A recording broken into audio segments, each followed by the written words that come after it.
How to adjust to online teaching. Review quiz. Hello teacher.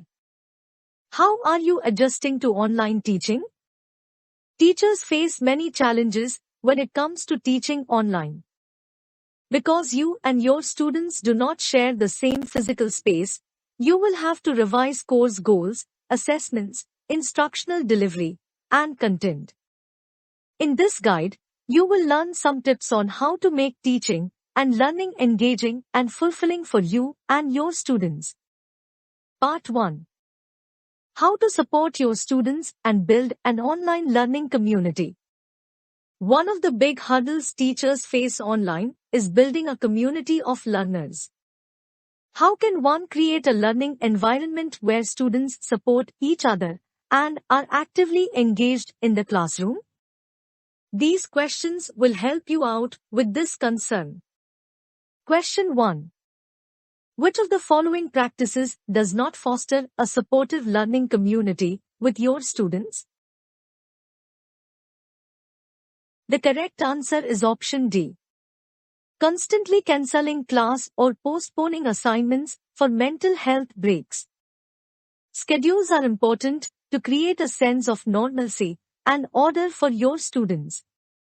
Try incorporating fun activities into your schedule, though like a 1-minute dance break or a fun group, so that your students have something to look forward to.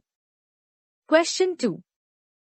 This activity is essential to be done on the first day of class to give students so that expectations and roles are clear.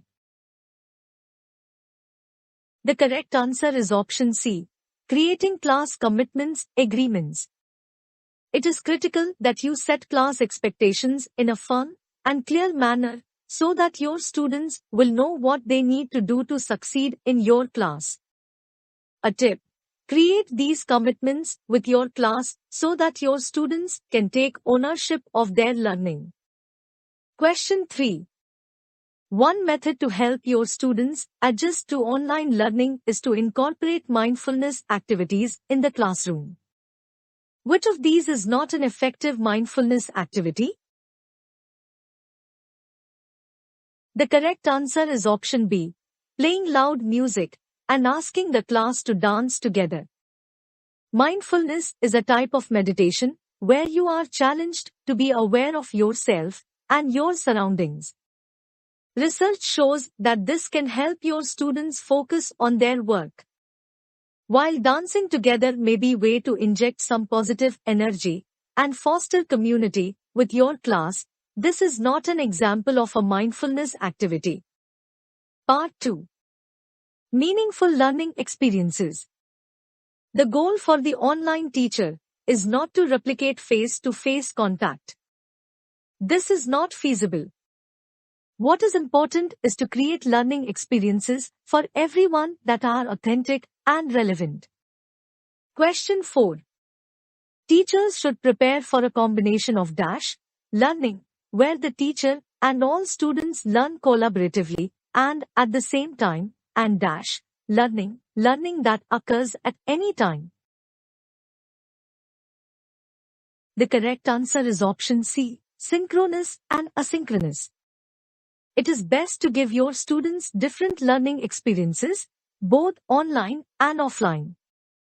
For example, you can assign a poem to be read during a synchronous time, then allow the class to discuss its theme and literary elements during your next synchronous session. Question 5.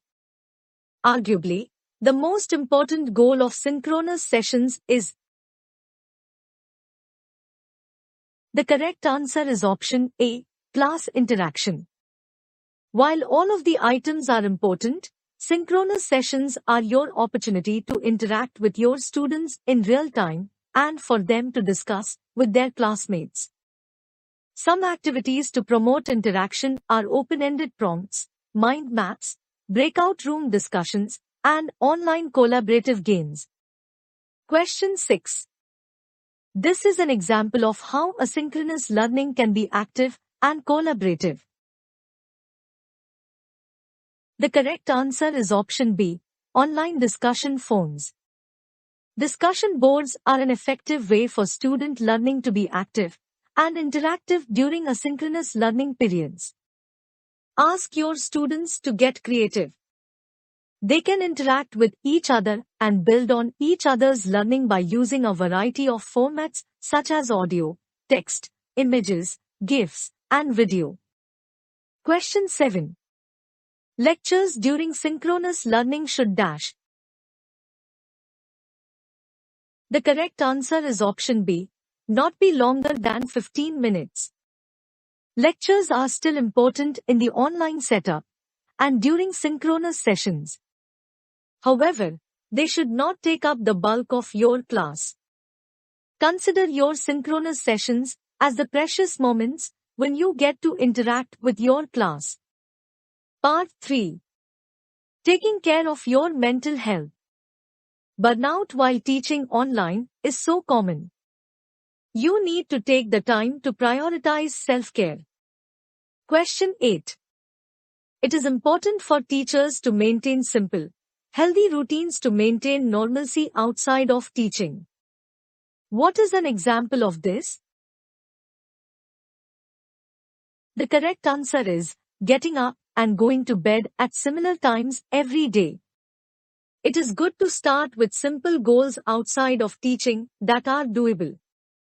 It is also important to make sure you are getting enough sleep during this time. Question 9. Research shows that the arrangement of one's workspace can improve mental wellness. What would a workspace conducive to positive mental health look like? The right answer is a workspace free from clutter and away from noise. Make it a point to separate your personal space from your workspace. Your designated workspace shouldn't have unnecessary visual and auditory distractions for your students' sake and for yours as well. So find a quiet space far away from the television set, the hustle and bustle of the kitchen, or any mischievous toddlers that may disrupt classroom time. The last question is, it is important to find different activities that can combat stress due to online teaching.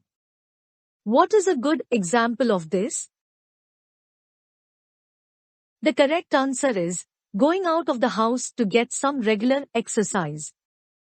Exercising regularly outside allows you to refrain from being sedentary and gives you a chance to interact with your environment.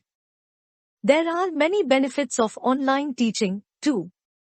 You get more flexibility in terms of where and when you get to work, and more opportunities to engage with your students. You can also think of this as a chance to learn creative and innovative teaching methods and assessments. As you transition to the virtual environment, know that you are not alone.